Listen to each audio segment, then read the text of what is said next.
always like when we do the score updates as well. Oh yeah, we got Southern Howell's a big game as well, because Southern's got big playoff hope. The mics are on.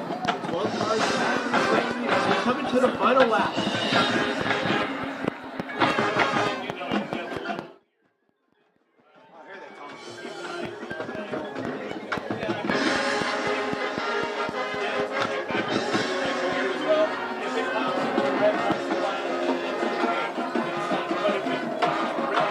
Is my mic good? Yes, they're all on. Okay. So,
He got 2 touchdowns from Hart. He had a special teams touchdown, and he also had a receiving touchdown.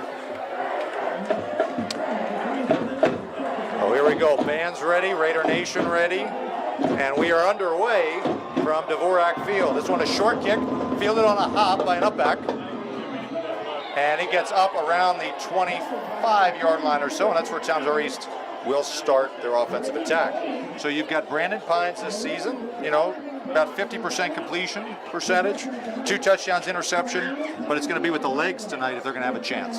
I think when you look at this East offense, I think the difference between this year and then past years with this East offense is I think Sandberg's been a lot more aggressive with their offense this year. And you know what that tells me is that he has confidence in Brandon Pines. And I think a year from now, next year especially, I think he can have a really big year.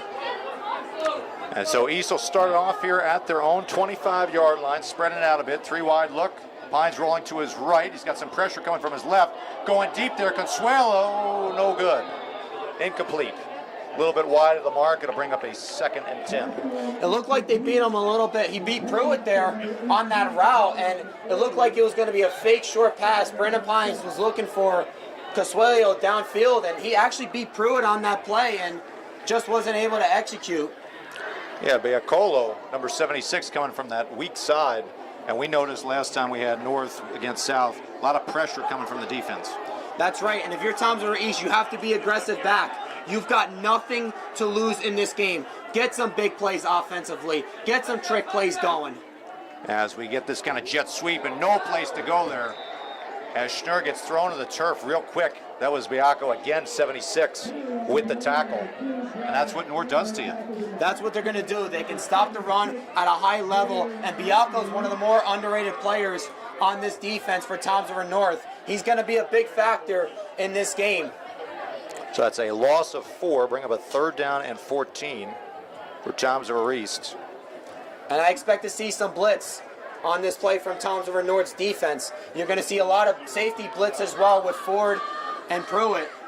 No doubt about it. East last week 3 for 10 against Matawan on 3rd down. They have to get to the 35-yard line to move the chains. Pistol look with Phillips in the backfield alongside Pines. Handoff up the middle, and the coaches to our right for Toms R North, they had figured that out real quick. So a very conservative first drive here from the Raiders.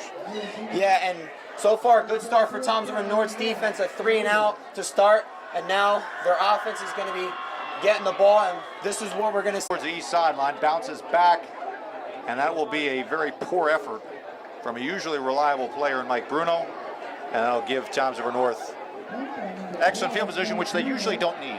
And they had very good field position to start the game against Toms R South when we both did the game together, Casey, and that was on a block kick. This time they get pressure on Bruno on the kick, and he kicks that ball straight up into the air.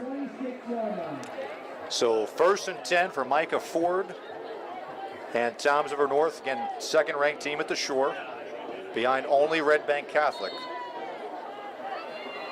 1st and 10 from the Raiders' 26-yard line. Receiver in motion, keeper by Ford around the right side. He breaks into the clear, jump cut, down at about the 15-yard line. That should be close to a 1st down. It'll be a gain of 11 for Ford. And that's what you're going to see a lot from this offense for Toms R North. You're going to see a lot of Micah Ford doing it on the ground. He has had a big year.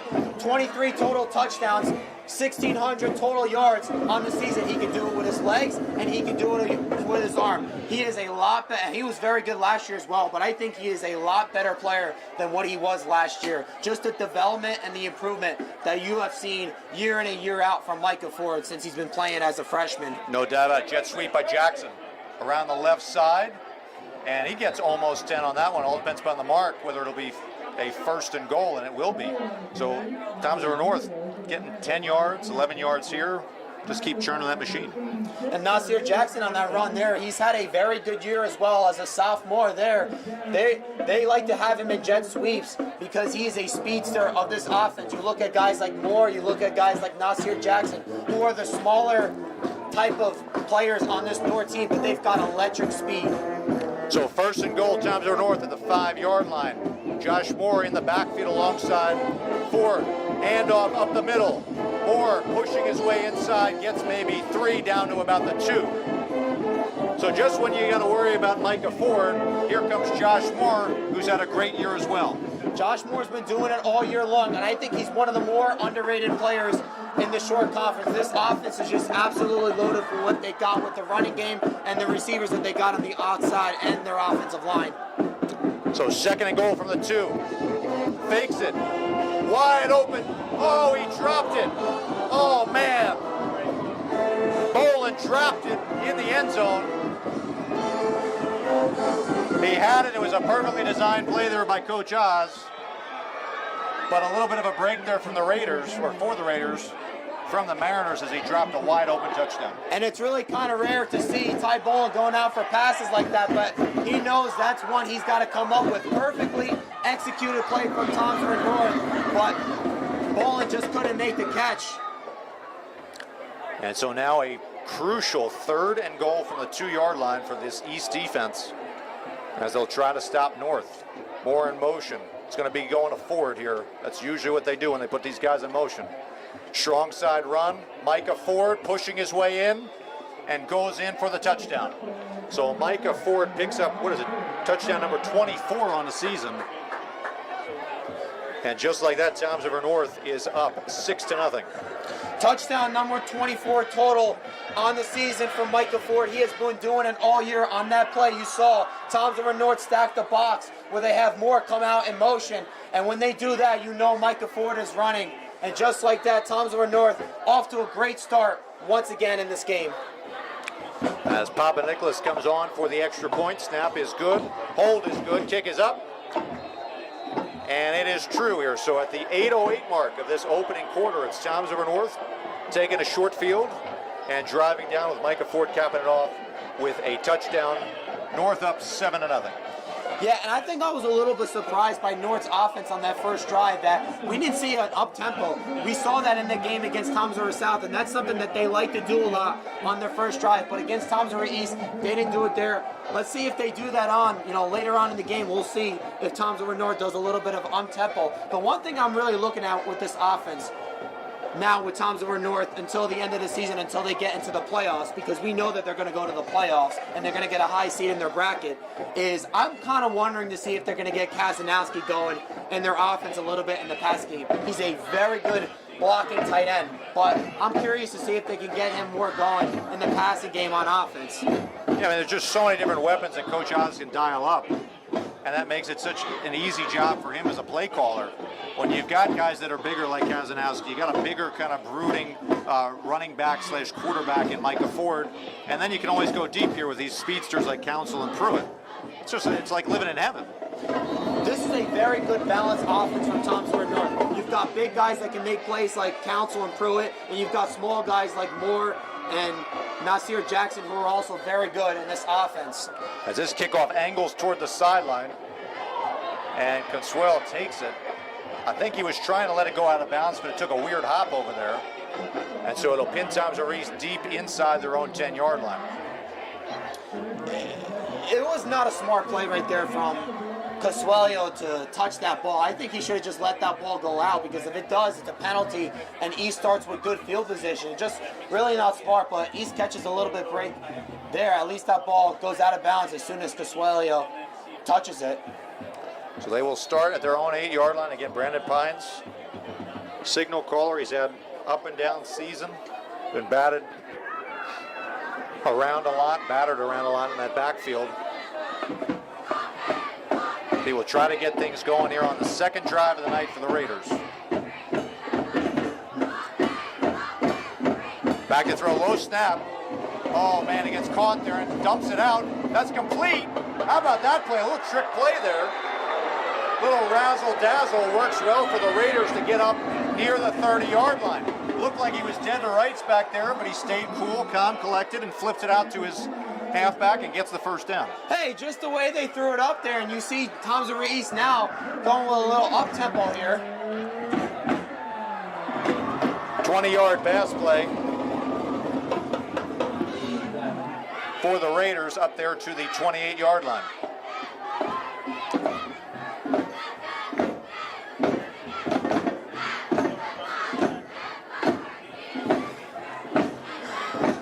East obviously taking their time. They want to try to drain as much time off the clock as they can tonight. I think Sandberg has a game plan here against Thompson North when it comes to the clock. This time Pines rolling to his right. Gets kind of caught in no man's land against Dump for a loss of 3. Not really sure about the play call there. He had one receiver that was totally covered on that side. Everybody else was running to the left. And really just nothing there. It looked like a little miscommunications with the players and the coaches there. They had a while to call that play, and they were going up-tempo there. And on that play, Pines was trying the perimeter on that play, but just wasn't able to get anything going against Thompson North on that play. So it'll be a 2nd down and 12 coming up at the 6:30 mark here in the opening quarter. Townsend North already up 7-0. Townsend East trying to sustain a drive here as they have 3 wide receivers to our side of the screen. Phillips in the backfield. Back to throw. Pines looking to his right, going deep and well overshot Consuelo. Incomplete. So now it'll be a 3rd down and long, and that is not where you want to be against Townsend North. That's right, and you know Townsend North on 3rd and long is going to bring a blitz. But on that play, it looked like they were trying to get Colin Consuelo on a go route going up against Josh Moore. I think Josh Moore might have gone away a little bit with an illegal contact. He extended his arms on Consuelo, and it kind of slowed him down a little bit to trying to get that ball. So kind of maybe a questionable call there that you may have to look back at. Yeah, absolutely. And that's something that obviously, college and the NFL, it's always a debate. Do you let them play a little bit more contact, or do you call everything? And it's always usually somewhere in between. There's always going to be some refs out there that are going to call a lot of penalties, and there's going to be some refs out there that won't call anything. Here we go, 3rd down and long. Have to get to the 38-yard line to move the sticks. Pines with a lot of pressure in his face. Cobb, cool, collected, gets it to Scala, who's got the 1st down with forward progress. So they needed 12, and they got 14 on 3rd and long. And that just shows the confidence that Kyle Sandberg has in Brandon Pines throwing the ball downfield. And right there, Joe Scala comes up with a nice catch right in front of Pruitt before he was tackled. And then once again, they like to use Brandon Pines out in those type of rollouts. I'm going to say Pines last week was 9 of 15, 93 yards, a little bit more passing. And we see that here carry over to this game tonight. So fresh set of downs here at 5:30 remaining here in the opening quarter. 1st and 10 Raiders from their own 40.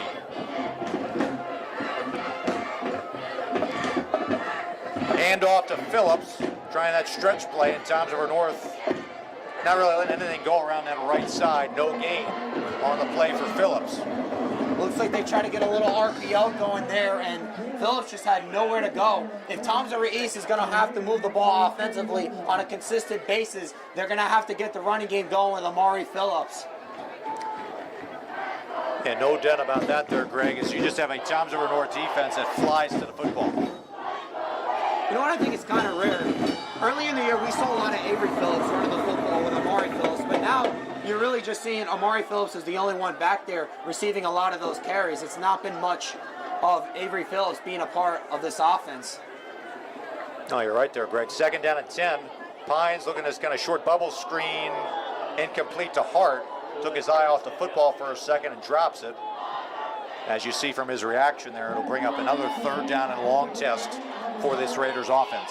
And it looked like Brandon Pines was trying to fake like he was going to throw that ball over the middle, just looking at where his eyes was, and they tried to set up a screen pass, and it looked like, Scala was the one that dropped that ball. It looked like he had some good lead blockers out in front of him, just didn't make the catch. And so now a 3rd down. Coming up the 3rd down tonight. They've converted one.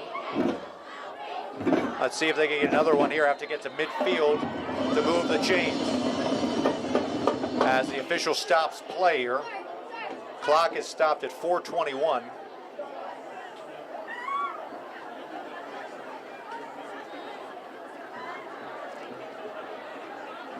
A legal substitution against Townsend North. So that is something you definitely don't want to do to give East any kind of ability to draw something up a lot better from a 3rd and 5 versus a 3rd and 10. And right here, East is around midfield, and they've been getting a pretty nice drive so far against Thompson North. So let's see how they manage this play right here on a 3rd and a lot easier, 3rd and 5 instead of being a 3rd and 10. That could definitely be a big difference, especially what Thompson North wants to do on 3rd down. Do they want to bring a blitz, or do they want to drop back in coverage?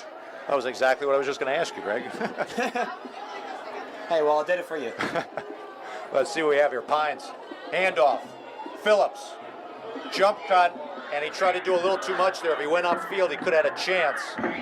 But that time, Thompson North all over him on that one, including number 64 on that defense, Joshua Kay, bringing him down for maybe a short loss, and it'll bring up a 4th down and 6. And it looks like, or I was about to say, I thought Kyle Sandberg might have been thinking about going for it on 4th down around midfield. And like I was saying before, I thought Thompson Reese has nothing to lose in this game, but he's going to have Bruno go out there and kick that ball. A little bit of a conservative call right there from Kyle Sandberg on 3rd and 5, running that ball with Phillips. Yeah, I mean, North there's so many athletes there. This time they fake it though. Phillips, can he get there? Still on his feet, still going, he's got the 1st down. One effort there by Amari Phillips.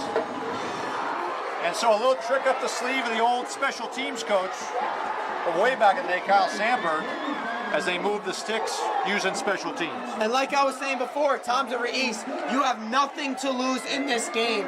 And I was saying on the pregame show as well, go out there, get some trick plays going. And what do? A fake punt that gets into the hands of Amari Phillips. He breaks the tackle, and once he does that, he just dives and gets himself the 1st down. I got to be honest with you, I was looking downfield at that beginning of that play to Council and Pruitt. They were looking at each other. They weren't even looking at the ball. And that's something that Thompson North knows. Anybody who's watched any games from last year, remember that Kingsway game, a crucial special teams mistake cost him that game. Right here, East takes advantage of it and gets a new set of downs inside North territory. That time, Pines goes the wrong way and gets sacked way back in his own territory. And once again, Cody Vanderlee coming up with another big sack right there. And it looked like Brandon Pines, like you were saying, he was going the wrong way. And he kind of just backs up a little bit into Vanderlee. Vanderlee able to get the sack. He had a big game against Thompson Rosal 2 weeks ago when we both did that game together. Yeah, loss of 13 on that sack, so it'll bring up a 2nd down and 23, all the way back at the East 40-yard line. And so East, after getting the momentum there, getting the crowd into it a little bit, North comes right back with a critical sack and pushes them well behind the sticks here. Handoff, jet sweep, nowhere to go. Everybody running downhill on that one. You see a couple of Mariners, including number 22, Anthony Rodriguez, who was the leading tackler, and then Kazanowski beat him last week. So guys making plenty of tackles, 47 and 46 respectfully on the year. So Rodriguez, the 1 week, was leading the team in tackles, and now it's Kazanowski. What were they supposed to have, like a little competition here or something? I thought this was supposed to be a team sport, but right there on that play, Olivari, you got Rodriguez coming in there on that play, and they just really know how to stop the run game. This is why they're so dominant. They're very physical up front. They know how to make plays. They know how to make plays in the backfield, get after the quarterback, and then whenever there's a pass downfield, that's when you rely on your secondary. So 3rd and very long. Blitz coming right up the middle. Pines gets it out. It's complete, but it's only going to be a very short gain, maybe a 4 to Consuelo, and it'll bring up a punting situation. Yeah, had a little bit of a good drive there from Thompson East, but those 2 negative plays really hurt them, and now they're going to have to force to be punted. And so inside of a minute remaining here in this opening quarter, East at least held the ball for a very long time. They're keeping that very potent North offense off the field for a few minutes. This snap well out to the left. It's blocked. Blocked, and it's going to be returnable for Thompson North. Making up for that misconnection is Bolin, who marches in for a touchdown. So a block punt results in more points for Thompson North. And that was Nasir McDougal coming in up coming in on that play for that block, making up for the special teams play that they didn't convert earlier with Toms River East with that fake punt. And now right there, coming up with a big play, Nasir McDougal with the big block, and Ty Boland, just like you said before, making up that touchdown that he didn't get earlier because he dropped the ball from Micah Ford. And so Toms River North showing that they can be very versatile. They, offensively, defensively, and even on special teams.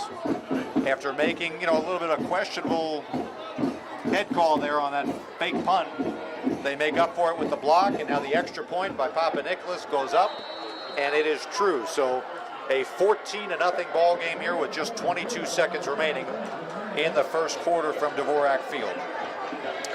And there's been a couple of times, there's been a lot of bad snaps on those punts as well. And even the one play with Pines getting the snap, there just really hasn't been, the play where they had Amari get that first down. After East had literally nothing on that play, it looked like they were going to get a big loss, and then it turns out to be a big positive play after what it could have been.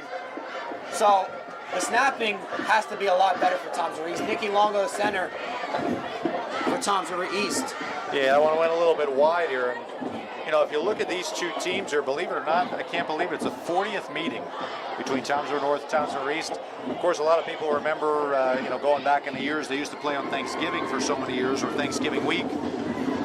Coach Oz's first year, 2013, was the last time they played on Thanksgiving. I remember doing that game with our good friend John Biscotti and Chris Turner-DeMondo, and we were here on Thanksgiving morning, and that was Coach Oz's first year, and they were really bad. They were 1-9.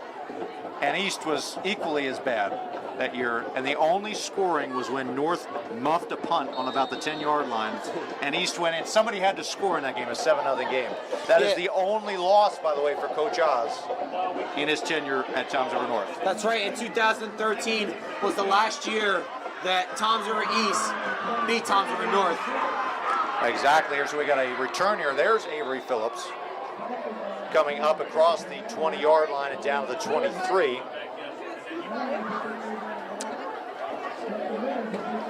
And so Toms River East will start their third drive of the game at their own 23-yard line. Have to get a little bit of mojo going here in order to stay in this one. We talk about all the time why it's so important to have a good running game, because when you have a good running game, that takes pressure off your quarterback. But if you don't have a good running game, that puts a lot of pressure on your quarterback. It puts a lot of things on his shoulder, and you have to rely on your quarterback to make plays all the time, especially when you don't have a quarterback that that can't make plays. And you have a running game that you can rely on, but if you don't get the running game going, then you're not going to get anything out of the quarterback. So we'll see what they have here. He's got Phillips alongside him in the backfield, 4 wide set. Receiver in motion. Fakes the handoff, keeps it himself, goes behind Hart, and gets taken down again by number 22, Anthony Rodriguez, in what should be the final play of this first quarter between the number 2 Toms River North Mariners and the unranked Toms River North Raiders in a 14-0 lead for Toms River North. And I think with East, I think they're going to try some different things out in this game to try to score against Toms River North, because this defense is just so tough. And when Toms River North gets the ball, it's always tough to stop their offense as well, especially with the running game of Micah Ford and Josh Moore. And East is just going to try some different things out. Trying to get some plays going with some jet sweeps and some runs up the middle with Brandon Pines and quarterback runs, taking some shots down the field, getting some trick plays going like we saw on that fake punt. Absolutely no doubt about it. We've got some good games around the shore too tonight. Donovan Catholic at Jackson Memorial. That's the only top 10 matchup. And then, of course, you got Point Borough, who Toms River East saw earlier this season. They're playing at Barnegat as the number 3 team at the shore. Ocean, number 6 of the shore, hosting Middletown North. Toms River North's going to play at Middletown North next week for the Colonial Crown. That'll be on the line, so that should be something interesting for these Mariners to play for before states. Yeah, Middletown North, they've been a team that's been in the top 10 and they've been out of the top 10. So they've been back and forth. It kind of reminds me of what Long Branch has been doing a lot this year. They've been in the top 10 and then they drop out. They've been back and forth in terms of where they've been in the rankings. That's how Middletown North has been this year. That's going to be a big game next week for Toms River North for that Colonial division. Obviously, to win that division, not only that, but to stay undefeated as well. Absolutely, no doubt about it. As we get back to the action here in the first play of the second quarter. That's obvious if they hold on and win this game. Exactly. Back to throw, looking right. Consuelo on the screen. Not screen, should be slant. Across the 30-yard line, close to a first down. And so that's the type of thing you want to get, a quarterback into rhythm. You always talk about that at any level of football. And that was a nice rhythm-based throw there for Pines. And talking about rhythm, that's about your offensive line giving time for your quarterback to make plays and to be able to throw. And right there, Josh Moore's playing soft coverage and Colin Casuelio. We've called his name a couple times in this game on the offensive side of the ball. And he's going to run just a slant route because he sees Josh Moore playing soft coverage. And right there, he picks up a nice gain to pick up the first down. So a first down for the Raiders. They get up to their own 33-yard line, taking all the time that they can, bringing those plays in from the sideline as they usually do. Looks like it'll be Consuelo and Hart out to the right of the formation. Hart comes in motion. Back to throw. Pines looking right to Consuelo. Throws it up towards the sideline. Jump ball. Incomplete. As you saw Moore and Consuelo battling with each other. Pruitt came over from the safety position and made that throw a little bit more difficult for Pines. Boy, really watching Consuelo and Moore going up against each other, they've really been physical against each other. And going back to what I was saying earlier about the offensive line, it doesn't matter how good your quarterback is, it doesn't matter how good your receivers are, it doesn't matter how good your running backs are, if you don't have the offensive line that can block. Because it's basically just like that one big function in your offense to get everybody else going on this offense for any team. Absolutely. So 2nd and 10 from the pistol as Schnur comes in motion. Now he'll go back to his original spot there in the slot as Pines checks the play. Takes the snap, handoff to Phillips around that weak side. He stretches it out, gets a little bit of space there. A solid run there of about 4 on 2nd down. Bring up a 3rd down, and we'll call it 6. That was his best run tonight. 4 rushes and just 4 yards for Amari Phillips. Yeah, Amari Phillips has definitely had some big games this year. I remember watching the Pinelands game, he had a big game. The game against Barnegat, he had a pick 6. And 3rd and 6 right here, I'm expecting to see some pressure once again from Toms River North.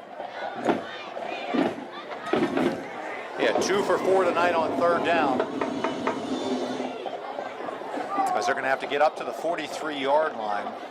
You like that slant they've been running, or try something a little different? I do, especially if you see the corner is playing that soft coverage. Take advantage of that every time you get the opportunity. He's got 86 out here, Nate Cummings. Give a different look. He rolls to his right. Wanted to throw short, now going a little bit further. Intercepted. Intercepted by Pruitt. He reverses field, cuts back. Coming left. Got to watch out from behind, as there'll be a couple flags thrown in the back on blocking. But an interception there for Toms River North. Jeremiah Pruitt reading the eyes of the quarterback, coming over and finishing it up. And Jeremiah Pruitt on that play showing off his athleticism. Brandon Pines just going to roll out to his right, looking for receivers downfield. And when you roll out like that, that shifts the defense from the one side to the other, because there's basically no way that a quarterback's going to throw from one side of the field to the other. So that shifts the defense, and Jeremiah Pruitt showing off his athleticism and making a big interception there. And so the flags you see on the field, that should be on the blocking after the interception, which will push Toms River North back a bit. But again, another turnover from Toms River North. I also think he might have had Scala on a little dump down there as well. Yeah, it almost looked like, Greg, he double pumped on that one. Like he was trying to go to Scala short, and then he got a little nervous at the last minute and brought it back. It's all about progressions, going through your progressions, making the right read, and knowing what receiver is doing what, and make sure you make that throw. And so after they mark off the block and the back penalty, it'll be Toms River North football at the East 49-yard line. This first down is sponsored by the Toms River East Band, which is right in front of us. Love to hear it. Ford back to throw, looking to his right. Swings it out to the flat, caught short. No wrap up there by Thompson Reese as he makes a couple guys miss. Still going and gets the first down. You can't have that if you're Coach Sandberg. You cannot have that. And I'm sure if you're the coach, if you're Dan Cicella, the defensive coordinator of Toms River East, you're definitely not going to be pleased with that. That's poor tackling, and got to give some credit to Nasir Jackson as well. He made a nice spin move on the end of that play as well to pick himself up a first down. So an 11-yard gain there for Jackson, moves the chains. I think just watching this defense so far for Toms River East, I think their defensive game plan is to take away the deep ball of Toms River North. No doubt about it. As we've got a handoff here up the middle. And he breaks through into the clear, and he will go. Touchdown, Toms River North. Believe it or not, that was Micah Ford as the running back. They put in number 8, TJ Valerio, as the quarterback, and so a little versatility there from Ford results in a touchdown. Look at Dave Oswald trying some different things out. You got TJ Vallejo out there as your quarterback. That is your backup quarterback. He is a sophomore, projected to be the quarterback in the next couple years for Toms River North when Micah Ford leads after next year. And he's coming in as a running back, and he's just waiting for his hole to open wide open. He gets a nice big hole, and Micah Ford, when he came in at the high school level, remember, he was a running back. And right there, he comes in as a running back. I think that's the first play he's played as a running back since his freshman year. And right there, he gets a nice run for a touchdown. Micah Ford, he's had an incredible year. No doubt about that, as we've got an East player down on the far side of the field.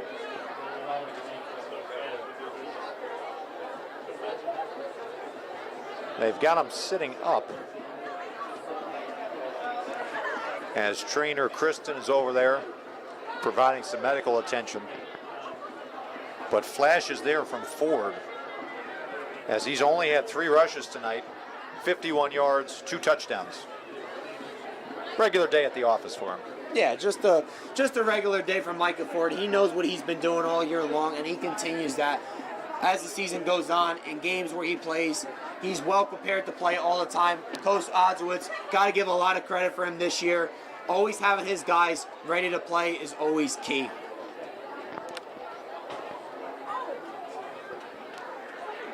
And so we are, again, still awaiting that injury on the far side. Can't really get a vantage point from our camera or from our binoculars up here to see who the number is.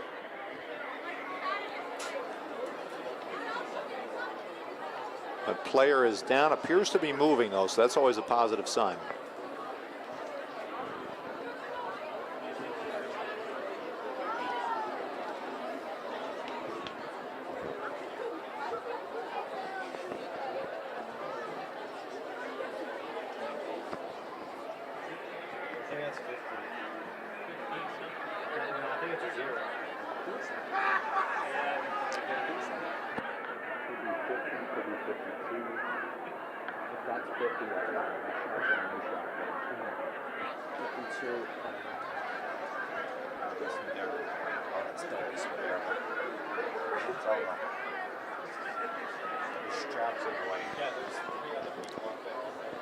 All right, so while we're waiting on the injury, we take a look around the shores we have.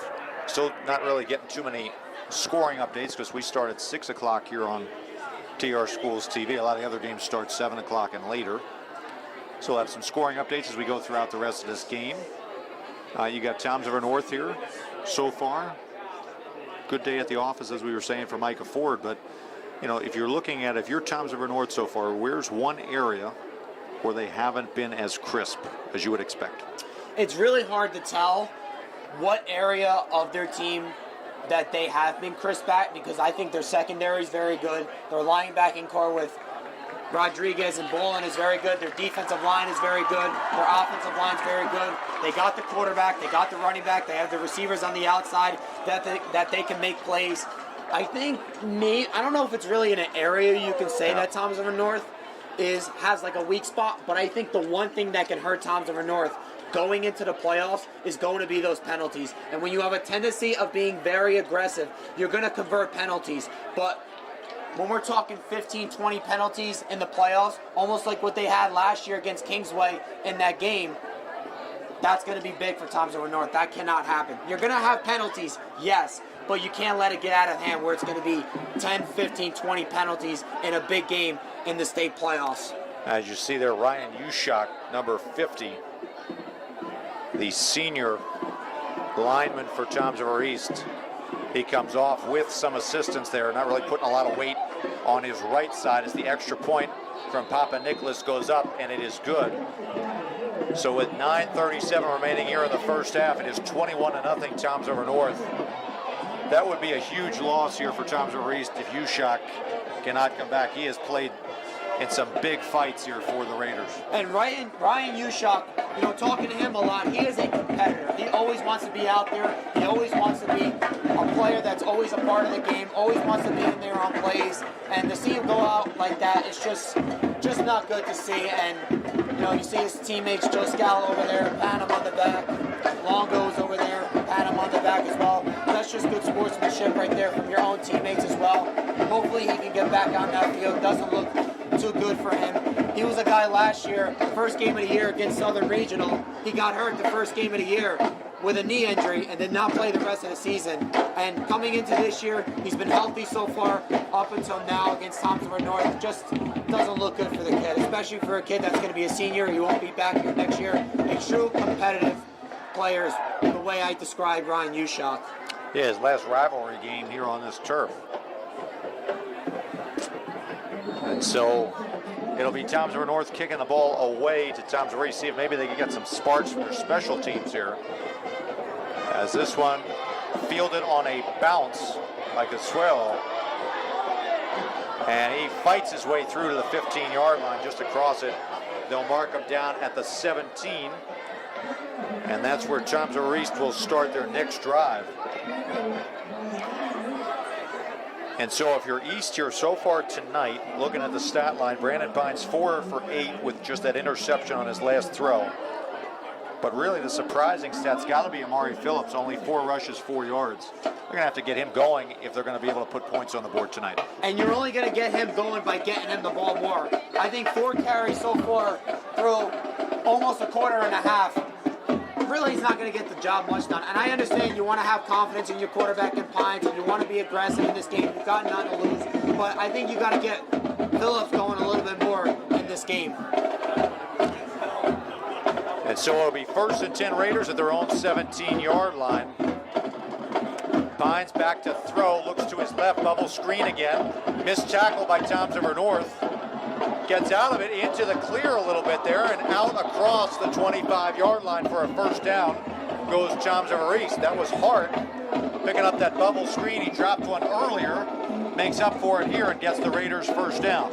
Yep, and Nevin Hart on that screen pass there, breaks a couple tackles, does a very good job of getting away from those defenders, picks himself up a nice game. Another thing I really want to talk about as well is when you look at the Liberty division, Madawan's been really dominating that division. But when you look at the way that division's been going out, teams have been beating up each other in that division. No doubt about it. Manchester, Pinelands. I mean, a couple games going down literally to the last play of the game. A very tough kind of black and blue division. As you see Pines rolling to his right, he's got to throw it away. There was nothing there. He had Consuelo short. He was going to try to maybe get Schnurr going on a post. But well defended by Toms River North. As Ford there was not fooled at all on the back end of the secondary. And they tried to get Brandon Pines going on a rollout once again, and he was trying to hit Brian Schnurr deep, and it looked like he was open for a quick second, but Pines, as soon as Schnurr was wide open, Pines was already pressured, and he just doesn't have the arm strength yet to throw that ball down the field where he can get it into the hands of Brian Schnurr as he was pressured. Another reason why they like these rollout plays is to buy time with Brandon Pines. It gives him more time to throw the ball. Yeah, you kind of get him on the move there, makes the defense kind of adjust a bit, trying to create that good angle to deliver the ball. Couldn't get one there. It'll bring up 2nd down and 10. As Pines back to throw yet again, 10th time tonight. Going deep, was going for Scala, and that's intercepted yet again by the secondary at Toms River North. As you see it again, that was Micah Ford on the interception. As it looked like he kind of got caught in between Scala and Hart with a little pressure in his face again, throws his second interception of the evening. And Micah Ford, couple weeks ago against Long Branch, he had a pick in that game as well. Right here he comes up with a pick, and like you were saying before, just didn't look like the receivers and the quarterback were really on the same page there for Toms River East. Brandon Pines just throws that ball right up in the air. It's just like a lob type of throw, and Ford is able to come down with it. And so Ford now back at quarterback. Handoff blown up in the backfield as Moore had no place to go. First guy in there for Toms River East was number 27 there, Avery Phillips. He blew that play up from the start. Couldn't tell if it was a read option or not, but a negative play here for the Toms River East defense. Yeah, and Avery Phillips, as soon as that play was about to be called, he comes right in through the A gap, and he makes a nice read play, and obviously forces Toms River North to get a little loss on that play. Didn't make the tackle, but it slows down the offense of Toms River North. And so it'll be a loss of around 4 for Josh Moore. 7:30 mark here in the second quarter. Toms River North up 21-0. Looks like blitz coming from Toms River East up the A gap. Ford takes it across midfield into the secondary. Still rumbling, still stumbling across down near the 30-yard line. I mean, how do you defend that? A 30-yard run by a big bruising quarterback. Quarterback that's listed as 6'1", 200, but boy, he looks a lot bigger than that. And Micah Ford, he's just a big dude. You know, if you're going to tackle Micah Ford one-on-one, he's coming straight at you. I don't know if you want to take him down. I mean, he is just a big, strong kid. And the offensive line for Toms River North has been dominating the defensive line of Toms River East, and also the other way around as well. Getting that good, consistent push is what's leading to Micah Ford's big game, as they've been doing it all season long. Yeah, that one put him over the 1,000-yard rushing mark for the season. Blitz coming, and he short-armed it. Tried to get it out to Pruitt, incomplete. Good pressure coming around the outside. There was Phillips, number 10.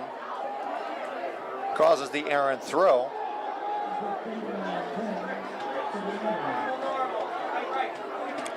And so it'll be 2nd and 10. And Amari Phillips right there on that play comes screaming off the edge, gets good pressure on the blind side of Micah Ford. Wasn't able to take him down, but the pressure there really impacted that throw from Micah Ford there. And so now it'll bring up 2nd and 10 from the 30-yard line. Moore in the backfield. Quick pass, one-handed catch. How about that one? That was quite a snag. That was Kazanowski. So Ty Kazanowski getting into the program tonight. A 20-yard gain, first down, showing his skill set there. What a great catch by Ty Kazanowski. We don't usually see him a lot in this offense in terms of the passing game, but right there he comes up with a great one-handed catch. He just goes up with his hand, gets that ball, and comes down with it with two hands as well. And it was a great slant route that he was able to run to the middle. Handoff Moore around the right side. Can he get to the pylon? He does. Touchdown, Toms River North. Josh Moore coming from 10 yards out as he picks up a touchdown. That's his 9th rushing touchdown of the season. Guy that's averaging almost 9 yards per touch. Gets 10 on that one and a touchdown. And that's just incredible there. That stat you just brought up, 9 yards a carry from Josh Moore on the season, what you're seeing. And right there on that play, you got a great block on that right side of the offensive line from Toms River North. That consistent push that you've been seeing from their line all game long and all season long is what's leading to the big runs that you see from Micah Ford and Josh Moore. Papa Nicholas with the extra point tacked on, and it's a 28-0 ball game here with just under 6 minutes remaining here in this opening half. And really, you know, Greg, your Toms River East, just well-designed plays by Toms River North. and so well blocked that Moore never really touched until he got to about the 1 or 2 yard line. And going back to what I was saying before, it's that consistent push from Toms River North's offensive line, being able to dominate the game. And we were talking about this earlier, why Toms River North's offense is so good. They have the quarterback, they have the running back, they have the receivers, but they also got the offensive line that can block. That's what makes their team so good. They've got one of the best offensive lines in the Shore Conference, especially when you've got big guys in there. 6'6" Jalen Matthews. You've got another big kid in K who's 6'6" as well. You've got so many big, strong guys on that offensive line that get you consistent push. Yeah, a lot of those guys who had played last year on that championship run team. Everybody forgets that last year Toms River North through 4 games was 1-3, and then rattled off a series of wins before losing in that state sectional final to Kingsway. Avery Phillips fields it from around the 15-yard line and gets slung down and around the 20-yard line. As that was 28 Oliveri making the tackle, so Toms River East will start their drive at the 20-yard line. And actually last year, Toms River East going up against basically this same Toms River North team with a little bit of a different roster for Toms River East, but it was a 13-7 game at halftime. This time, through almost halfway through the second quarter of this game, Toms River North dominating 28-0. So you see the improvement from Toms River North from last year to this year. Yeah, no doubt about that, Greg. As Pines and his offensive unit going to try to get some sort of momentum going into halftime. I think the probable win would be if they could hold the ball and get some sort of points on the board before halftime without giving it back to Toms River North, because we know North can score in a flash. And we'll see how Kyle Sandberg manages this drive. This time a little bit of an option look here. Pines flips it out. Oh, you don't want to do that. Oh, just an errant play there by Pines. Was trying to flip it out to Hart. And we're going to get a flag for excessive celebration, but a defensive touchdown for Toms River North as Pruitt was right in the ballpark and went up almost like he was playing basketball there and plucked it out of the sky, ran it in for a touchdown. I think if you're going to go looking back at that film, I think that's a play that Brandon Pines desperately does not want to look back at. It's just not a good decision right there. You saw Pruitt was right there, and I know it's about making quick decisions, but you just got to take that ball yourself. Pruitt was right there, literally right there, and he just flips that ball out, and Pruitt just goes up, makes the interception, and another touchdown for Toms River North as they've been dominating this game on both sides of the ball. As that was an unsportsmanlike conduct penalty against Toms River North for the celebration. So the touchdown counts by Pruitt. The 15-yard penalty will be enforced on the ensuing kickoff. And Papa Nicholas, who was literally just on the field a few minutes ago in real time, back on here to try to tack on the 35th point of the ball game for Toms River North. Snap good, hold good, kick up, and driven straight through here. So a 35-0 advantage for Toms River North with 5:31 remaining here in the second quarter. And you know, there's usually a 50-50, Greg, but if we were playing bingo, we got the offensive touchdowns, we got the special teams touchdown, and right there's bingo, we got the defensive touchdown. Hey, that is a bingo right there. 3, hold on, 1, 2, 3, bingo. Right down, is it straight down, is it across? That's kind of one thing you got to look at there, because we're not actually playing bingo, but which way would you go if you had to? We're going straight into the end zone. Seems like where Toms River North is going all night tonight. Yeah, that's absolutely right. There's no question about it. Another thing I really want to talk about with North, though, is Papa Nicholas, their kicker as well, who also plays on the line for Toms River North as well, their offensive line. He's had a struggle this year with extra points, but you're seeing in this game as well, he's really been a lot better with the extra points. And I know a lot of that doesn't come from him because there's bad snaps that happen. There's not good place holds from the placeholder as well. So you get that going on, but Papa Nicholas, I think, is going to be, in the kicking game as well, going to be big for Toms River North, because those extra points can be a difference in a big game that they play in the playoffs this year. No doubt about it. Last year, their kicker was Dylan Corsi, did not play this year. And Papa Nicholas, who's one of their guys on their line is the kicker for Toms River North this year. You got it. And Toms River North kicking the ball away here to Toms River East. With a 35-point advantage, this one will be fielded on a hop at the 20-yard line. Trying to get to the outside is Schnur. And he gets around to the 35-yard line before he gets clobbered by Toms River North defenders.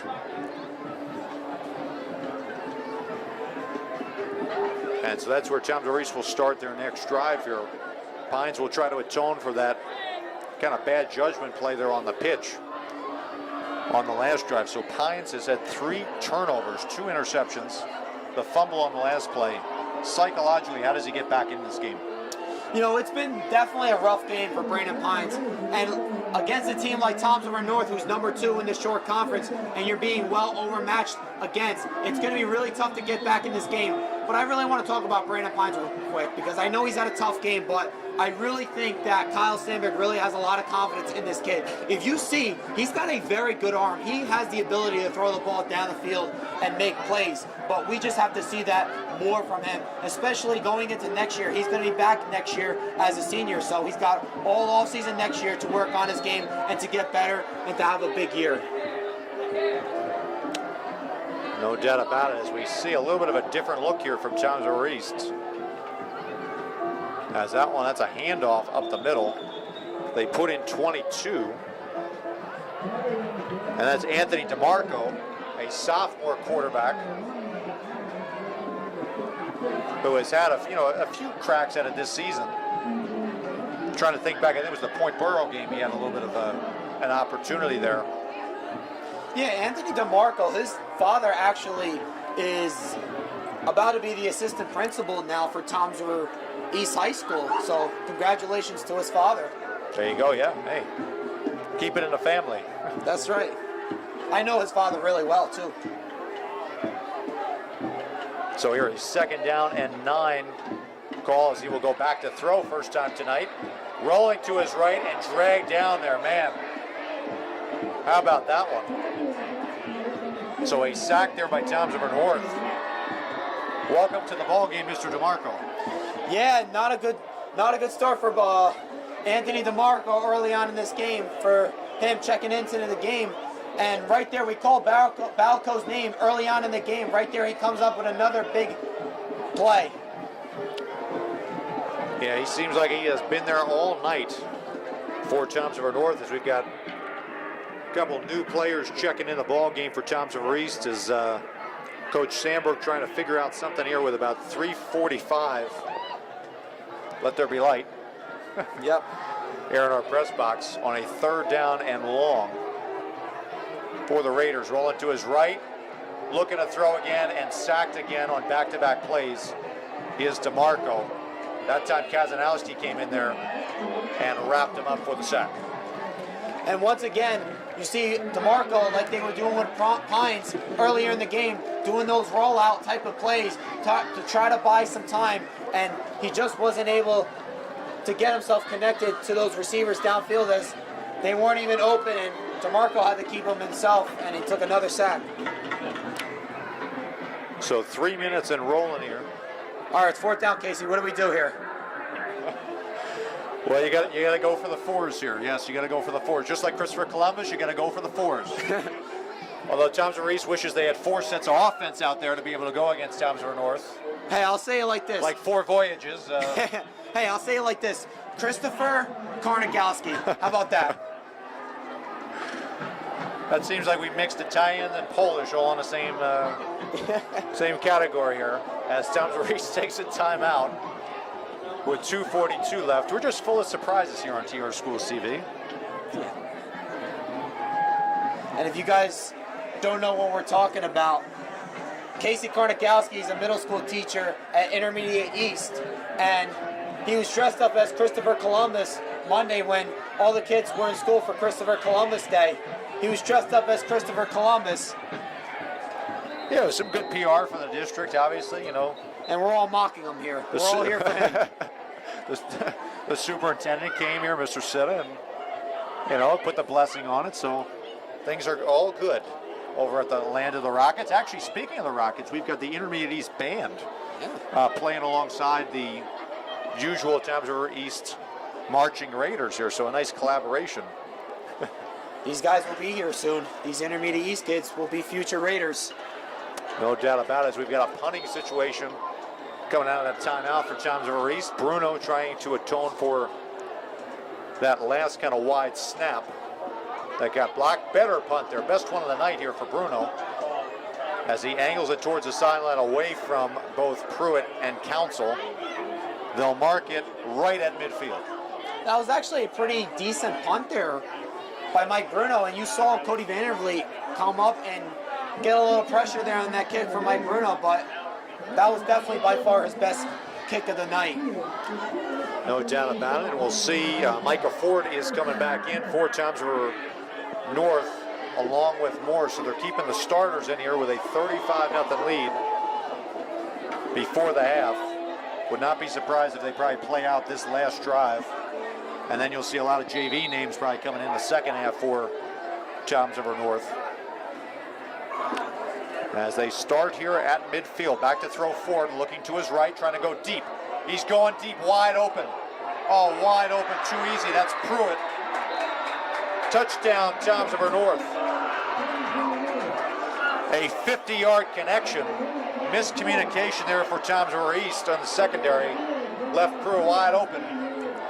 And so Micah Ford drops another bomb, his 3rd touchdown of the night, first one through the air. Blown coverage there by Thames River East, and Jeremiah Pruitt just goes towards the middle where nobody was literally right there, like you were saying.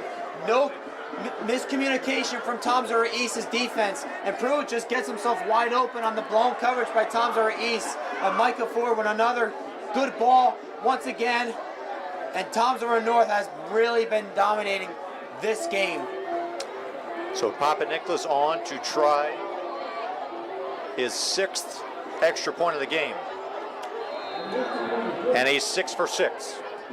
So a 42-0 ball game with 2:20 remaining here in the second quarter. As that one right there, you can't get much easier if you're Micah Ford. Seeing a guy fall down, and you just drop it right into him. And he didn't even need to make a perfect throw on that as well. And speaking of Papa Nicholas, 6 for 6 on extra points. That's got to be a good positive sign to look at if you're Thames River North. A kid that's been pretty much struggling all year on extra points, but 6 for 6 tonight against Thames River East.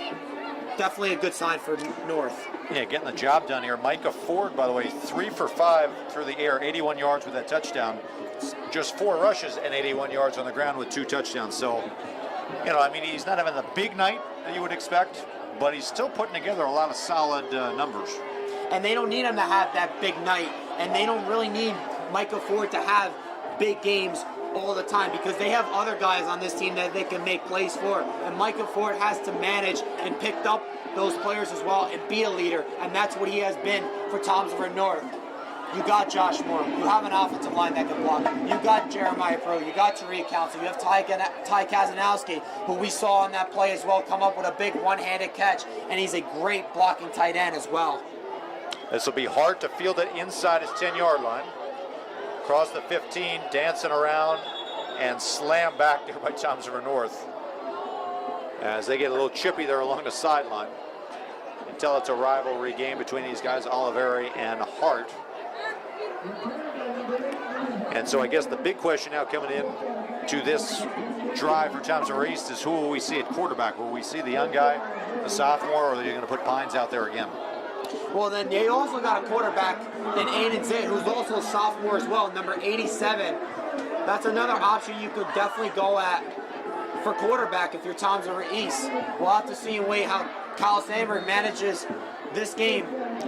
Looks like he's got DeMarco kind of strolling in there at the end. Pretty much the rest of the game, and even the second half. What do you want to do with most of your starters? The one thing that you don't want happening in a blowout game is playing your starters out there and having one of those guys get hurt. You already saw Ryan Juszak leave the game earlier. That one bobbled on the ground. Oh my God, again. Yet again, Pruitt walks into the end zone. A bobbled snap on the jet sweep. DeMarco couldn't corral it. It went right to Pruitt. And Pruitt's got his 2nd defensive touchdown of the game.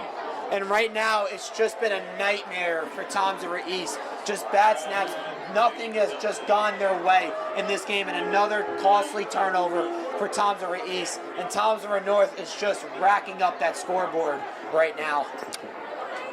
And so another touchdown by Toms River North. It is currently 48-0. It was 14-0 at the end of the first quarter.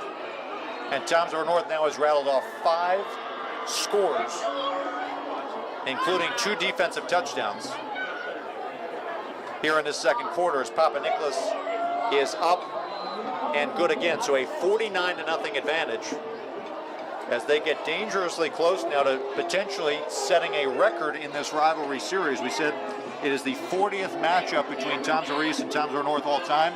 The scoring record for any team in terms of most points is 55. That was back in 2016 by Mike Husney and Toms River North over on the north side of town. So it looks like Toms River North on pace to break that record here again tonight, just like they did against Toms River South a couple weeks ago. It's definitely looking that way, but from what I've heard, Dave Oswitz doesn't really want to run up the score that much against a team like Toms River East, because obviously it's not a good look, but number 2, you obviously don't want to take the risk of getting one of your players hurt in a game, in pretty much a second half that's most likely going to be meaningless. Well, yeah, I mean, they're going to be playing a lot of young guys in the second half, I'm sure, both sides of the equation. We've already seen Pines come out from Toms River East, putting in the young guy there, number 22, Anthony DeMarco, who did, pretty much what a young guy would do in a rivalry game with a lot of nerves. Just had a hard time getting that snap that was a little bit wide, and Pruitt, being the more experienced player, taking advantage of it and walking in for the touchdown. It's been a struggle, obviously, I wouldn't really want to put everything on DeMarco. I think it's just his first time out there, but there's just been a lot of bad snaps. The offensive line hasn't gotten the job done for Toms River East, so it's been obviously a struggle for Anthony DeMarco, but we'll have to see how Kyle Sandberg manages it in the rest of the game. As Hart will field this one kind of closer to the mid part of the field. Cuts back, he's got some opening here.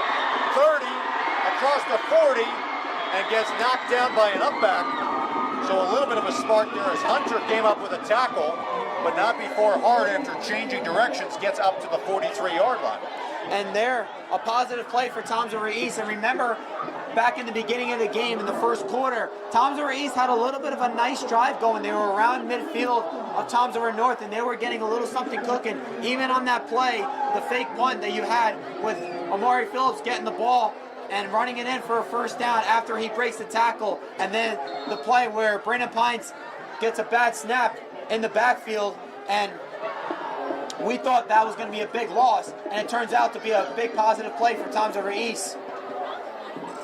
Absolutely. So let's see what Toms River East can do here. They've got 2 timeouts, $1:39 remaining here in the second quarter. Ball at their own 43-yard line. DeMarco in at quarterback alongside Phillips in the backfield. The linebacking core for Toms River North is different now. Oh, ball bounced off another East guy. Ball on the ground. Who's got it?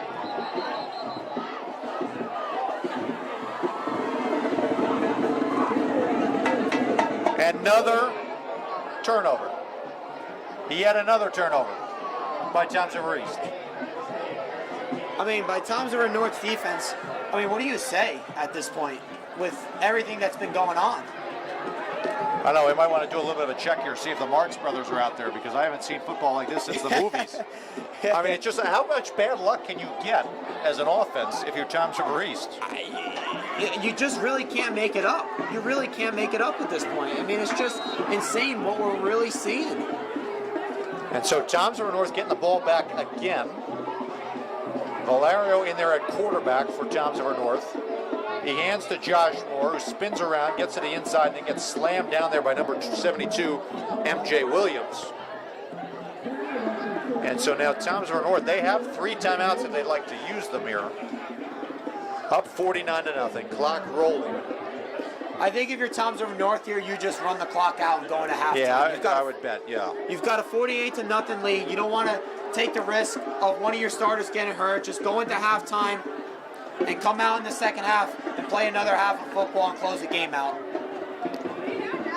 No doubt about it. As they're going to let this clock run down. Keeper by Valerio. He gets across into the clear for a second, inside the 20-yard line, down to the 15. And so the backup quarterback showing that he's got some talent as well, weaving through that East defense, picking up a big gain there and a first down in the red zone. TJ Valero, a sophomore quarterback, on that play, you had a nice block by Josh Kay on that right side, and that leads to a big hole for TJ Valero as he's able to pick his hole and pick up a big gain on that play. This time they give the jet sweep. Around the outside, cutting inside the 10, puts his foot in the ground. Nice job there by Jackson to fight his way up close to the 5. They'll mark him down at the 6. They have 10 seconds left. Let's see what Townsboro North decides to do. Looks like they're going to let it run out. And so we started this game about an hour ago. And in that hour, Townsboro North completely dominant in all 3 phases of the game on offense, with Micah Ford and company. Defense put together 2 touchdowns and even a special teams touchdown on a blocked punt. Leaves us at a 49-0 advantage going into halftime.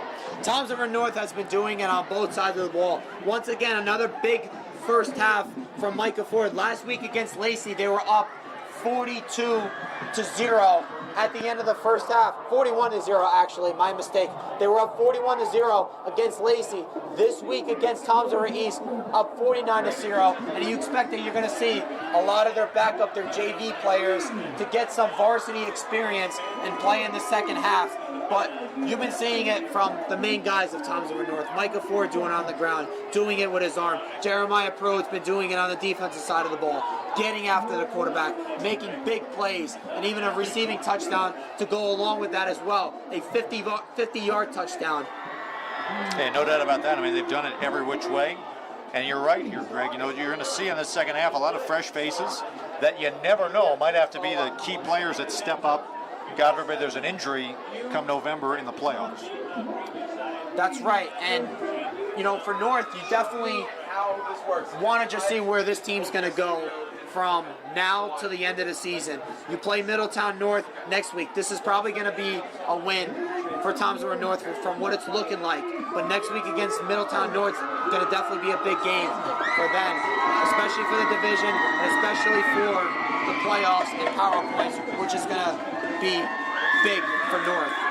As we got the homecoming festivities here for Townsboro East going on below us. A homecoming dance tomorrow night.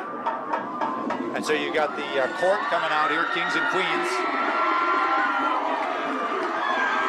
And so we've got these guys. I know we're going to be rolling through halftime here on TR Schools TV. We'll let these guys have a little bit of fun going through, and the band will play, and then we'll be back with the second half between the Raiders and the Mariners.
junior prom king.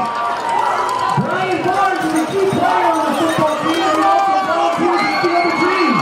Brian has described himself as funny, kind, and trustworthy.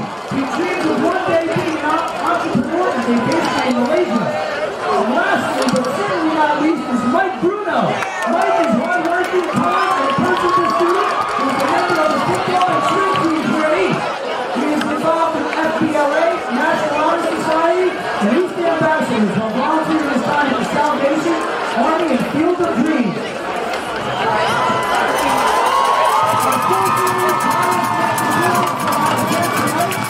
Also a nominee, he is a hard-working and confident leader who is a star on our soccer team, and his favorite memories were the pasta parties and the soccer teammates. This junior athlete loves summer and hopes to play professional soccer one day. Ladies and gentlemen, let's hear it for our 2022-2023 homecoming nominees.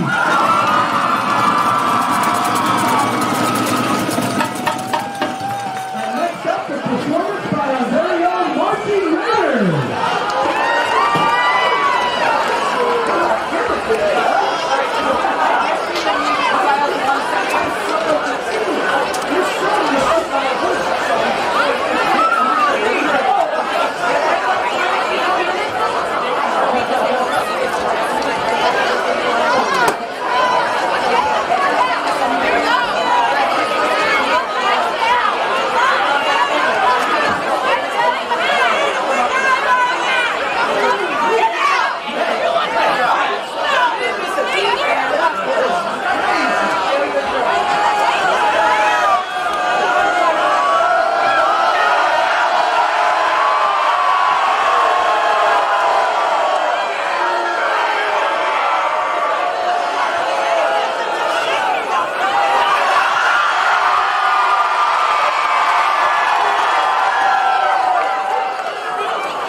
Another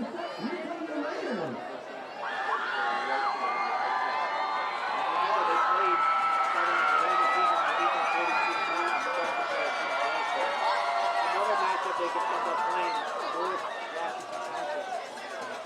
Yeah, can you imagine they played week 1 at the Battle of the Beach in Ocean City? That was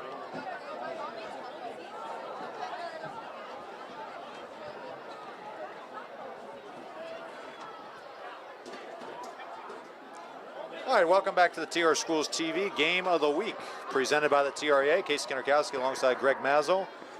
And for those of us who are joining us earlier, a 49-0 game right now in favor of Toms River North.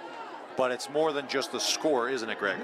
It's definitely more than just the score, but you look back in that first half with Toms River North, Micah Ford once again dominating the game on the offensive side of the ball. Their offensive line was absolutely insane in that first half, getting that consistent push, and we saw how good that defense was, getting after Brandon Pines when he was in the game in the first half, and Anthony DeMarco as well. They did a good job of stopping the run game with Amari Phillips. They shut him down. They created some turnovers as well. Getting after the quarterback, making plays in the secondary, something that Toms River North has been doing all season long. And what you're going to expect in the second half between these two teams is you're not going to see much of these starters. You're going to see a lot of their backup JV players. So that gets us to get a good look at what we get to see from these backup JV players, especially if these guys are sophomores, or you may never even know. You might even see a freshman out there or some juniors as well that haven't played much this year but are expected to play in the future.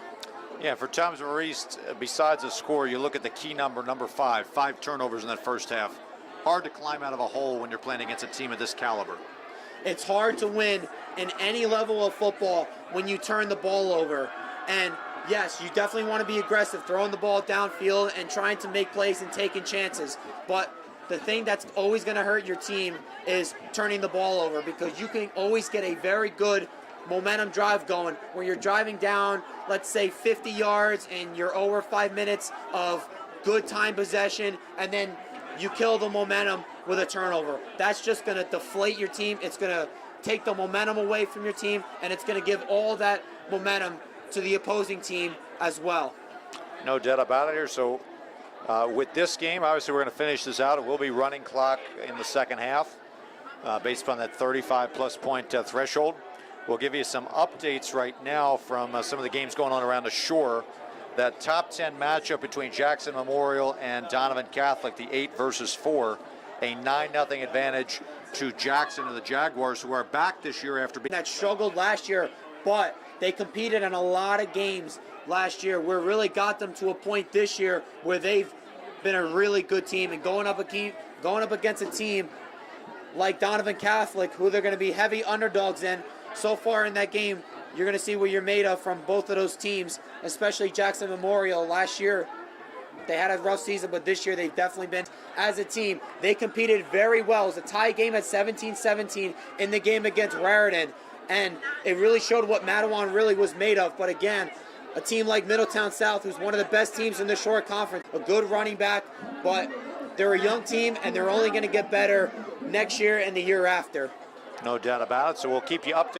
Toms River East is the number 22 ranked team in South Jersey Group 4. Where they need to get to is 1 through 16. And if they get there, then they will make the playoffs. And it's looking like it's going to be, because of how this game is going. They're going to get minimum power points in this game. But next week against Jackson Liberty is going to depend on whether or not Toms River East is going to make the playoffs. And you could probably say that next week's game, division is basically over for Toms River East. Right. But next week's game against Jackson Liberty is going to be a must-win for Toms. They have to have it. A must-win game for Toms River East if they want to give themselves a shot, which is going to be a long shot for Toms River East, because when you're looking at what the power points are right now, it's not looking like Toms River East is going to have a shot to get in. But Jackson Liberty, a team that they can definitely beat, it's going to be a big game for them. No doubt about it, as Toms River North will start this second half with the football. As there was a penalty, I guess, against Toms River East, so it's down to the 30-yard line. We'll see a lot of backups in the game as we reach around here for the binoculars. As Valerio in the backfield, handing the ball off to number 6 for Toms River North. That's going to be Junior Matthews, a 5'9", 150-pound senior. And so a 1-yard gain there for Junior Matthews brings up a 2nd down and 9. I think for Toms River East for years, what you've known about this program is that they've never been the biggest team in the short conference. They've never been that one team. Even the 2019 East team that went 9-2, they were not a big team at all. They were a team that was very undersized, but they played scrappy, they played physical, and they found ways to scratch and claw and play hard for Kyle Sandberg, where they can find ways to win games. And that's what their program is going to always be about for years. They're never going to have the biggest team, but they're going to find ways to win games by scratching and clawing and being physical up front and fighting for those extra yards and grinding out these games. That's what Toms River East's program has been about for years. So a dead ball personal foul penalty against Toms River East. He's going to give North the ball with a 1st and 10 now at the 47-yard line. So penalties have been a little bit of a struggle for Toms River East this season. Obviously, a lot of these stats now are going to be caked in because of the, backups for both teams really getting some varsity experience here in this second half. As, Greg, we saw Valerio in that first half, showed some flashes of what's to come for this North offense in future years. He had a nice run, and we saw the one play where Micah Ford got the handoff as a running back from TJ Valero, and that was the first time Micah Ford got a carry as a running back since his freshman year when he played as the running back under the quarterback, who is the brother of Ty Kazanowski, Jake Kazanowski. This time keeper around the weak side as he gets into the clear across midfield, down inside the 40-yard line, showing some speed there on the kind of misdirection play. As he picks up the 1st down and more, gain of about 15 yards up to the 38-yard line. TJ Valero, you'll see him right there with another good run, a good block on the left side of that offensive line from Toms River North. And when you continue to make those open holes and get those consistent pushes like Toms River North has been doing all game long, that's going to lead to big runs like that one right there. And so, Toms River North, a lot of people around the shore would maybe criticize and say, well, you're playing with your starters. Folks, they're not playing with their starters. This is basically their JV that's out there, and they're still dominating the line of scrimmage like you were saying. And you can see, East has still got a couple starters in there as well. I see Schnurr out there, Casuelio. Hand off Matthews, and he gets into the clear up along the sideline, picks up a 1st down and more as he picks up a gain of another 15, and they're just getting these chunk plays little by little by little, just punching them in the mouth. That's right, and Toms River East doesn't have an answer for it. They just keep punching and punching, and East is just really not fighting back against Toms River North, and that's not the way Toms River East plays football. And I understand that Toms River North is very, very good, but it's just not looking like a good sign for Toms River East when you're flat like you are right now.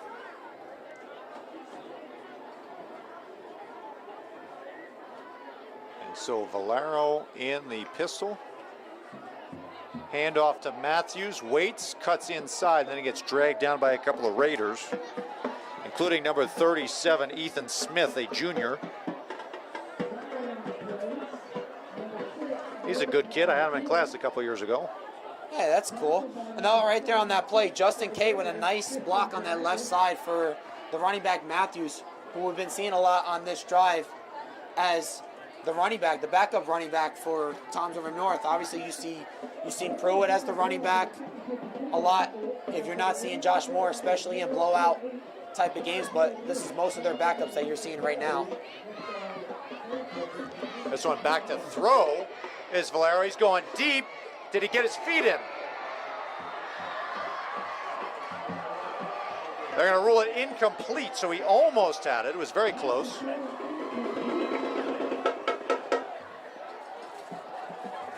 That was very close. That was number 12 down there, Cameron Thomas, who on the defensive side of the ball has had a couple interceptions. That time he tried to get a tiptoe catch in the back of the end zone, but could not get the feet down, and they rule it incomplete. And on that play, he beats Brian Schnurr down the middle of the field. And if you're Cameron Thomas, you just got to drag that foot. It was a beautiful ball by TJ Valero. And if you're Coach Oswis, you got to be pleased with the way that you've been seeing TJ Valero play in this game. So now it brings up a 3rd down and 6 here for Toms River North. As a keeper there up the middle by the quarterback is stopped short of the line of gain. He'll make his way inside the 20, but he'll still be a few yards shy of the 1st down. And so a 4th down, and we'll call it a long 3 coming up here for Toms River North, with already now just 7 minutes remaining here in the 3rd quarter. And running clock, that's what you're going to see when it's 35 points or more. They're going to continue to run the clock when you see it 35 points or more in this game. And basically that's just trying to say, basically just trying to get this game over with. Keeper again, up the middle and more. Touchdown, Toms River North. There's your record.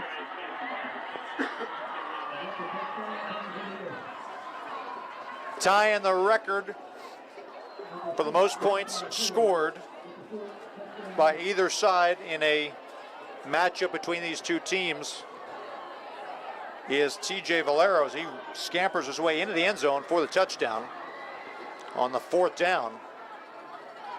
Again, excellent blocking yet again by Toms River North, and a great run by the sophomore quarterback. You got to be happy if you're Dave Alderwitz, and I understand this is against East's backups, but to play at the varsity level and to get that experience and to get those positive plays out of your backup quarterback is just big for this future of this program.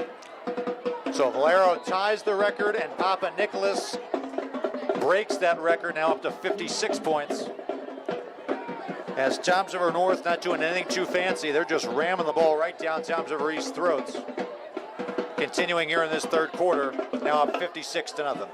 Speaking of that record, 56 points Toms River North put up against Toms River East back in 2016 was that record that was just broken just now. Toms River North put up 55 points against Toms River East. How about that here for Coach Oz and company? While we got a moment, let's take a look at some scores here. A 23-0 advantage for Freehold Township over Manchester, as that game has kind of ballooned a bit. Colts Neck up 3-0 on Wall. Colts Neck kind of a backdoor top 10 team, now number 7 at the shore. Colts Neck was a team last year that, you know, they had that game against Toms River North week 1 with a 1-on-a-game winner. And I was at that game watching, and North was winning the whole entire game. And then on the last play, Colts Neck showed that they were the better team at that time, and they had more experience, and they lost some guys last year. And this year, they've been one of the big surprise teams in the short conference. I don't think anybody expected that Colts Neck would be a top 10 short conference team this year. Yeah, a little bit of a spell check there. Originally, it was reported as a Jackson lead there in that Donovan game. It's actually a 17-0 Donovan lead there. So a couple of media outlets were a little bit off there on that one. Our apologies here. So a 17-0 lead there for the Griffins on the road against Jackson. And Donovan Catholic, we know how good they are, and that's a team where they're heavily favored over Jackson Memorial, and Donovan Catholic just doing what Donovan Catholic does best. As this one is returnable by Toms River East across the 25-yard line. Maybe some points here. Let's see. Has he got the leg? He's got the leg. Nevin Hart going in for a touchdown. He had a return touchdown last week. He's got another one here this week. And the Raider cheerleaders running down the field. Raider Nation, who we said, Greg, at halftime, they've stayed strong here throughout what has been a blowout. Just for that touchdown there from Hart. And last week, Nevin Hart had a touchdown on a kickoff return against Matawan. And so now that's 2 weeks in a row for Nevin Hart where he's had a kickoff return go for a touchdown. Raider Nation was absolutely electric. They didn't want to see their team get shut out against Toms River North. What Toms River North has done a bunch of times to a lot of different teams this year is shut out teams. Toms River East, we know for a fact tonight. I know it's not gone well for them, but we know they're not getting shut out tonight. That is true here. So Nevin Hart putting up a little fireworks here on homecoming weekend for Toms River East in what has been an otherwise not so great night.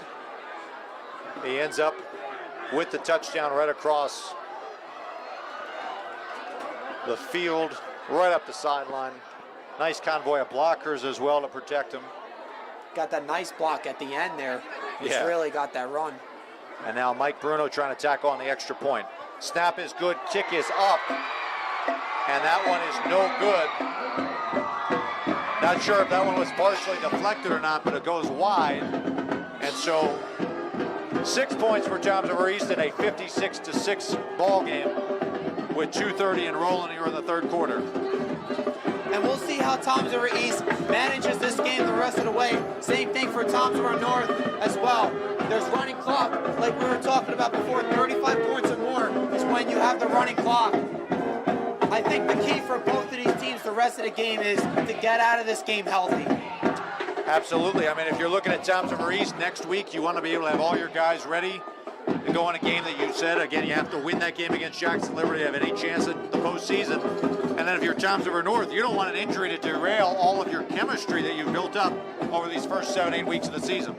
Next week for both of these teams, East and North, is going to be big games. Toms River North going up against Middletown North. Next week for the Colonial Division, and Toms River East, their playoff hopes is in jeopardy next week against Jackson Liberty. Right now, it's a long shot for Toms River East to make the playoffs from where they are in the South Jersey Group 4. They're ranked as the number 22 seed. They have to get in the top 16, and if they beat Jackson Liberty, you better hope that you get some of these other teams to lose. You got Clearview, you got Cherry Hill West, Lacey, Red Bank, Hightstown, and then Brick Memorial right now is the number 16 seed in South Jersey Group 4. So that's where Toms River East needs to get to. That's why next week against Jackson Liberty is a must-win for them. No doubt about it. Speaking of some scores here, we've got a 56-6 game here. The exact opposite is going down in Lacey between Brick, the Dragons, and Lacey, the Lions. 0-0 at the half. Yeah, and Brick Township, they're 500 right now in their division, and they had a blowout win against Toms River South in week 2. And for Lacey, last week against Toms River North, it was a rough game for them, and now you got yourself a halftime game against the Dragons. This one returnable, it's Jackson. Cutting up field, he's breaking a couple tackles, he's up into the clear, he's got a convoy, one got a beat, he gets by Bruno. Touchdown, Toms River North. There's Jackson showing his speed, matching the hard touchdown on one side with another one of his own here. Nasir Jackson telling Nevin Hart after he had that kickoff return for a touchdown, hey, I could do that too. He did that in week 2. Technically it was week 1 for Toms River North, but week 2 because that was their second game of the season against Rumson at Rutgers. He had a kickoff return for a touchdown in that game, and right there you see one there. As the officials are having a little bit of a conversation with some players from both sides.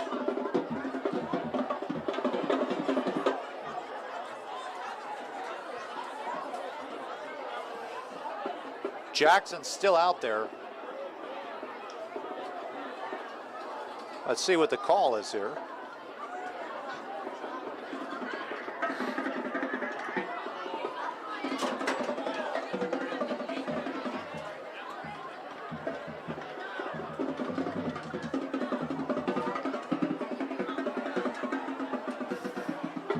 And the verdict is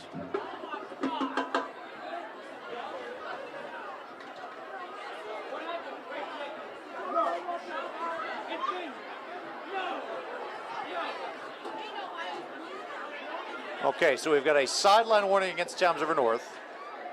We then have an unsportsmanlike conduct penalty against Toms River North, which will be assessed on the kickoff.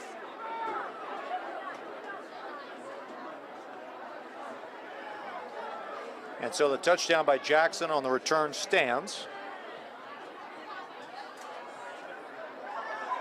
And now we've got Papanikolaou on again for what will be extra point number 9 potentially coming up. Snap good, hold good, kick up. And he's getting more than enough practice tonight, 9 for 9. As that lead is now swelled to 63-6 here at now the technical end of the third quarter. I think the 2 biggest takeaways from this game, if you're Dave Ozowitz, and I'm not saying it's Micah Ford or Josh Moore because we already know what they can do. And Josh Moore and Jeremiah Pro Tree Council, I think it's TJ Valero and Papa Nicholas. Papa Nicholas, he's been struggling this year with the extra points. Like you were saying, he's 9 for 9 on the extra points this year, and TJ Valero has had a big game on the ground. That's basically going to be their future quarterback after Micah Ford leaves after next year. Yeah, absolutely. Another score update from a game pertinent to Toms River North. That Middletown North Ocean game, Ocean the number 6 team in the Shore, that game is all tied at the half at 14. So those two teams embroiled in a battle here tonight. Both teams going to be going potentially for division crowns next weekend. That was a big game I was looking forward towards. Middletown North and Ocean. Ocean has been one of the best teams in the Shore Conference this year. They're undefeated, the number 6 seed in the Shore Sports Network rankings. And Middletown North, they've been up and down in terms of the Shore Sports Network top 10. They've been in, they've been out, and then they've been back in. So they've been up and down. And I really wanted to see how Middletown North would compete against a really good Ocean team that has a really good quarterback, and they have a high-powered offense. No doubt about it. So that's something to look forward to. Second half of that game, I'm sure it'll be an instant classic up there at Ocean. As Toms River North, Toms River East, they've done many battles over the years. Not many games have looked like this, but it just goes to Toms River North here being just the far superior team this year with a lot of talent, as you were saying, even in the backups, even with JV and freshman players. And that just shows the depth that Toms River North has from top to bottom. No doubt about it, and that's a fantastic coaching job too here by the Oswitz brothers. You got Dave, you got Mike, you got Joe there in terms of head coach, offense coordinator, defensive coordinator. You got Gabe Roon in there with special teams. They've had some good moments here tonight as that one's fielded on a hop by Hart as he tried to get out to the clear again. This time, Toms River North not allowing him to get anywhere past the 30-yard line. And they said, no, Nevin Hart, you're not getting your second kickoff return for a touchdown, as there's another flag. Another flag here for our game. Going back to it, you look at that coaching staff. These are guys that have been together for a number of years, and they've really developed a program here, including the guy we should give a lot of credit to, Bill Dowd, who's the offensive and defensive line coach for Toms River North. They've just been electric. And he's also related to Mike Dowd as well, who was a senior last year for Toms River North, and he was one of the key guys last year for Toms River North and part of that big state championship run that Toms River North won on last year. Absolutely. As that penalty is against Toms River East, pushes them back to their own 15-yard line. And so the Raiders right now, believe it or not, this is the first time the offense is going to touch the ball here in the second half. As they had the kick return and they had some, drive here by Toms River North, kick return by North. Coming in the game again is going to be number 22, Anthony DeMarco, who had his miscues in the first half, but again, a learning curve for the young guy. It's a learning experience, and as a varsity quarterback, you're not going to just expect to go out there and start throwing touchdowns. You're going to go through your slumps, you're going to go through your lumps, and that's what you're seeing right now from Anthony DeMarco. And off to the running back, and he is met quickly there by number 44 on the North defense. That's Blaze Bolin, younger brother of Ty Bolin, who met him quickly in the backfield for a short loss. See it a lot from these backups, the depth that Toms River North has. Blazy Bolin, that's the brother of Ty Bolin, so you know that they're definitely going to have a connection with each other. So a lot of new names here for that North defense. We're going to try to get many of them in here. Got big old number 66 in there. That's CJ Valenti, a junior playing in the nose tackle position. Handoff up the middle to the running back again, who gets a little bit of a burst of speed through the middle. Still fighting, gets across the 20-yard line. So a nice hard run there by the East running back.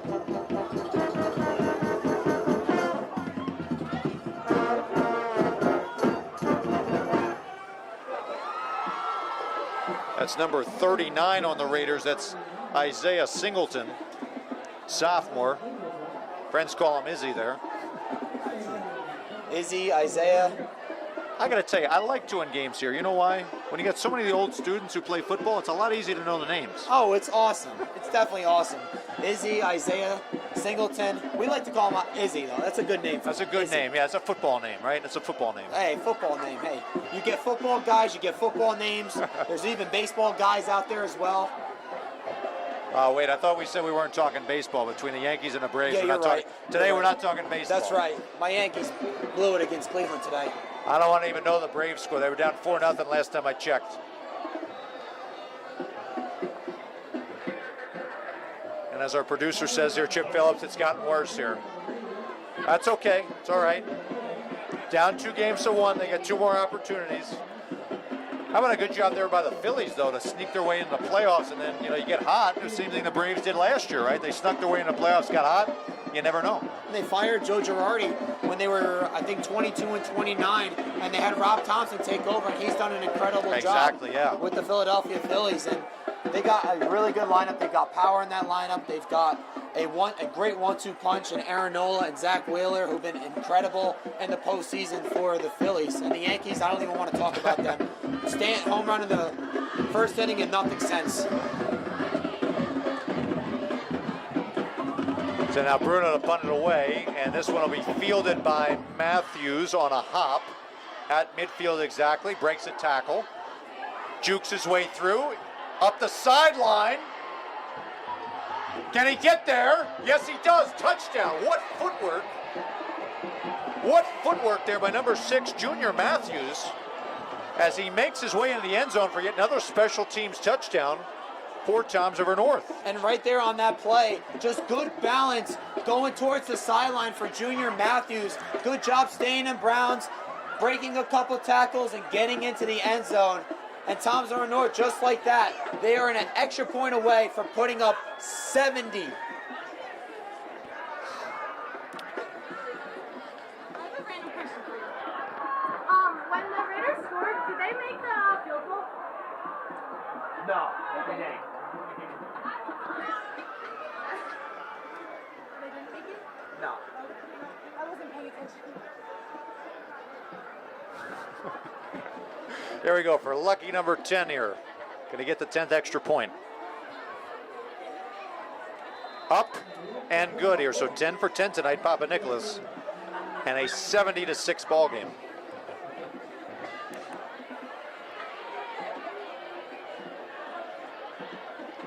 I think it's kind of hard to remember what happened this game because of all the touchdowns that we've been seeing from Toms River North. Yeah, you want an odd stat line for a second? Yeah, I want to know it. Toms River East this season. Guess how many points they've scored in all their games so far?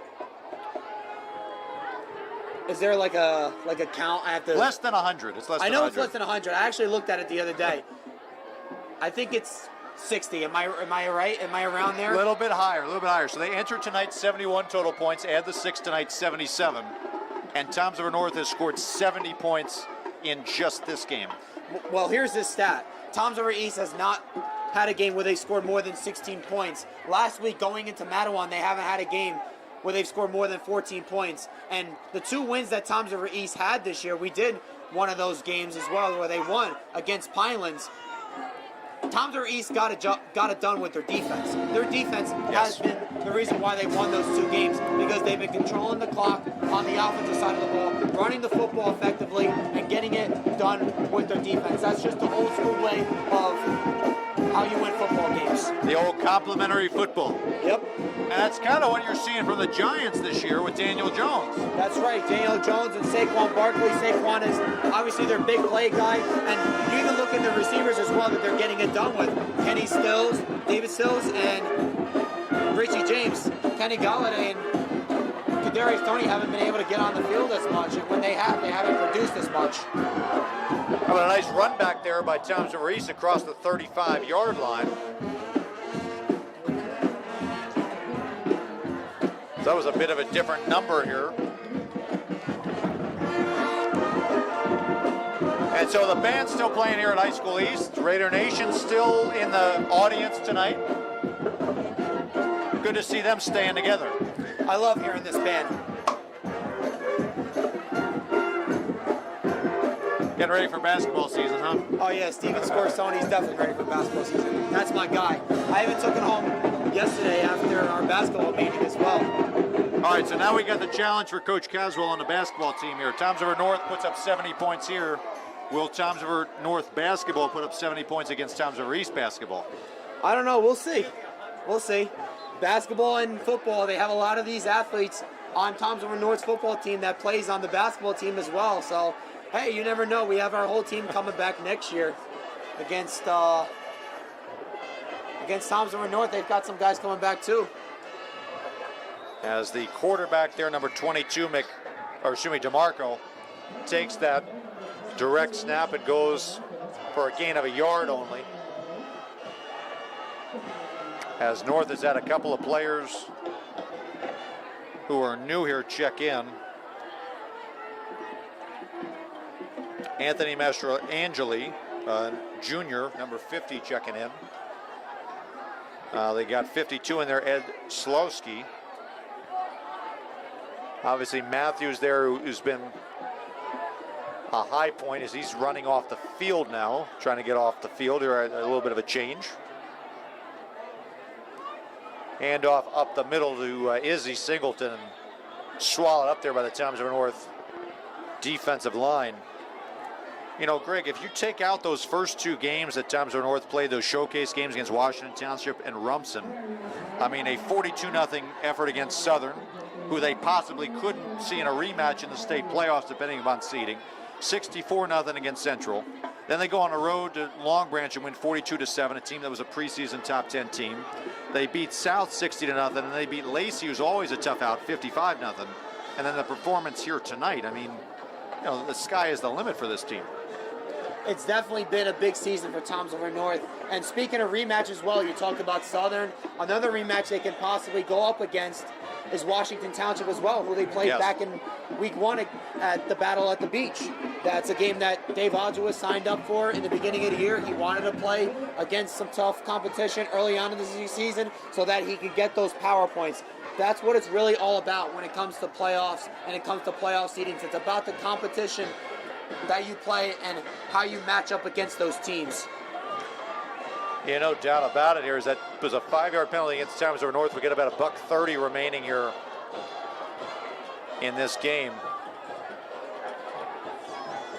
So we'll see this play, then we'll start talking more about the power points for Toms River North. As we got a receiver in motion there, that's Carney coming across, and we get another penalty here. Offsides again against Toms River North. As far as North right now, if you take a look at the way they do these power rankings, the two North groups grouped together, Central Jersey, South Jersey grouped together for that 1 through 16. Toms River North comes into this evening number 3 there, which would make them the 2 seed most likely in South Jersey Group 5. You know, they win next week, they get some more power points. Are they going to have enough though to get that top seed? It's going to depend on how they play, and it's going to depend on what the other teams do. Remember last year when Toms River North had that state championship run, they were the number 3 seed. That is true here, you know, trying to improve upon that. As this could be the final play here with only about 30 seconds left. In a game that started about 2 hours ago. Mariners obviously with big expectations this year. The Raiders came in with hopes of maybe being able to keep it close. And they found out the hard way. It is tough to do that against the second-ranked team in the Shore. As that will be the final play here from Dvorak Field. A night completely dominated by Toms River North as they put up a number that no one will soon forget against Toms River East. They win it here 70-6 against their crosstown rivals. Going back to what we were talking about before with the playoff seeds, Toms River North last year was the number 3 seed in South Jersey Group 5. And you can obviously make an argument and say that Toms River North got a little lucky because Washington Township was the number 1 seed last year in South Jersey Group 5, and they lost in their first round against Lenape. And then Manalapan, who was the number 2 seed, lost against Manalapan was the number 2 seed. They lost against Edison, who Toms River North the next week destroyed in that game. And then they played Kingsway in the final round, and they had all home games in the playoffs as well. And they were able to dominate in all their games until that championship game against Kingsway last year, which was a heartbreaker for the Mariners. No doubt about it here. So Toms River North tonight, their 8th victory of the season. They are still 4-0 in the Colonial. They're going to go for that championship next week.